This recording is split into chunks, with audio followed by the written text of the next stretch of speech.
Alright, you guys ready? My name is Andrea Amaro, and I am a professional MMA fighter here in El Paso. How long have you been doing it? I've been doing fighting for about 8-9 years now, and I've been training for about 10-11. What gyms do you train out of? I train out of Elite Kickboxing, 10th Planet El Paso, City Wolves, and Zen Martial Arts. So you have a fight coming up. How are you feeling? I feel good. Like I said, we were talking about this earlier. I don't really think about it. You know, I'm just one of those people. Like, I like to train, and I just deal with things one thing at a time. And so when I get there on my fight week, I'm still just not thinking about it. I'm just thinking about going through things. And when I get there, I get there. You know, I'm ready. You know, I'm training. I'm doing all the right things, and to me, that's all that matters. So I just kind of go. I don't worry about it till I get there. What got you into the whole mixed martial arts? Since I was 10, I was training under Bushido MMA, and I really just got into it. My brother started doing it first. They told me I was too fat for gymnastics, because again, what I weigh right now is what I weighed when I was 10. So I got into it, and I kind of stopped for a while, and I just got back into it because, you know, I was in a really abusive relationship, and it was just kind of like a way for me to like spend my time and not be around all of that. So from the time the gym opened till it closed, I was at the gym. You're also going to college, right? From what you told us the other day? Mm-hmm.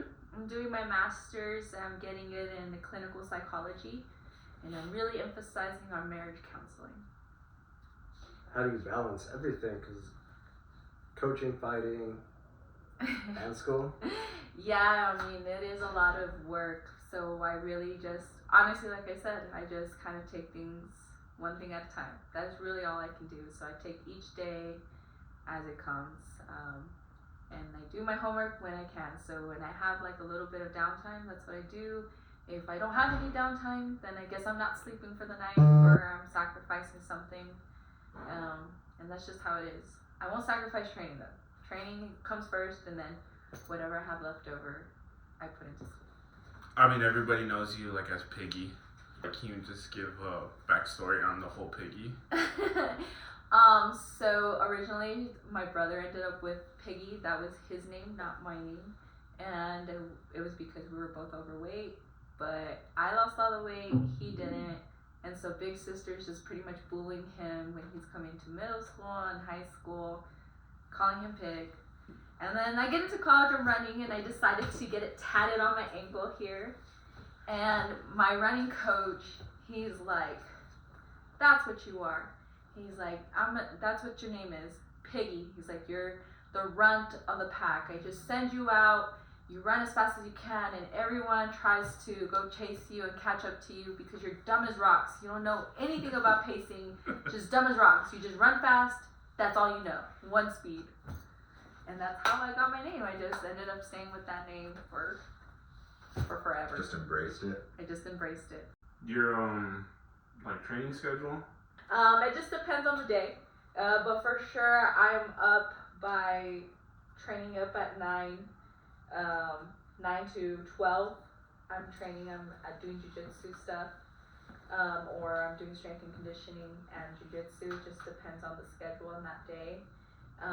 Tuesdays and Thursdays I'm up by 5:30 and practice by 6, and then I'm in from 5:30 in the afternoon to 8-9 at night.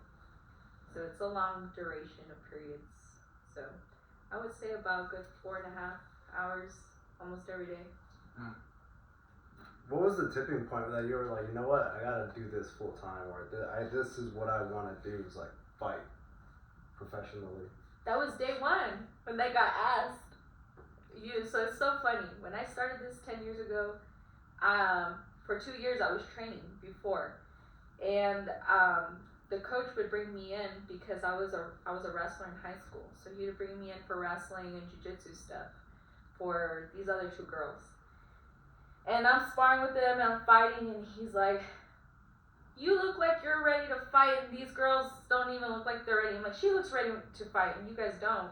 And he told me, hey, maybe you should think about fighting. And he told me, don't answer. because it's either you're 2 feet in or not at all. And I said, okay. Well, the next day I didn't even think about it. I said, I'm in. I quit my job, okay?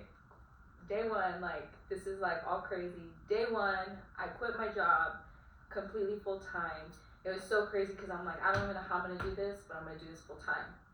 And I was so graciously lucky because at the time, my boyfriend who was helping me out of the kindness of his heart then turned around and asked me to marry him. And he just, during that period, he helped me a lot be a fighter for full time.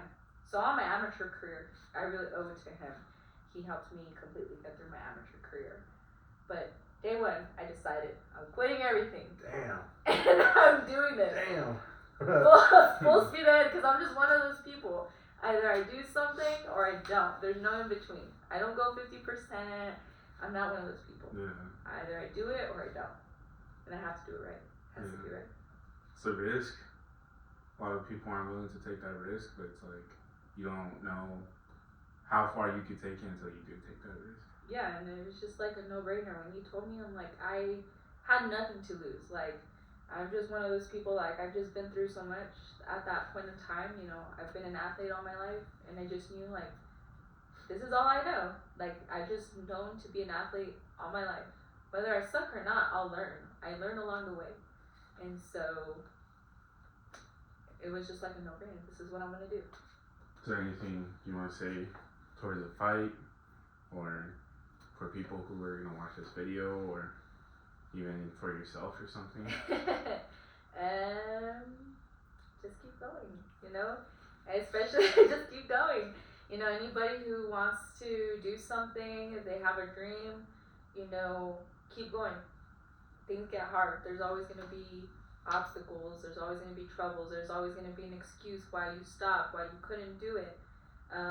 It's up to you to make it happen. So the only thing I can say is, like, for myself and for anyone who's seeing this, just to keep going. That's the recipe. It's the key.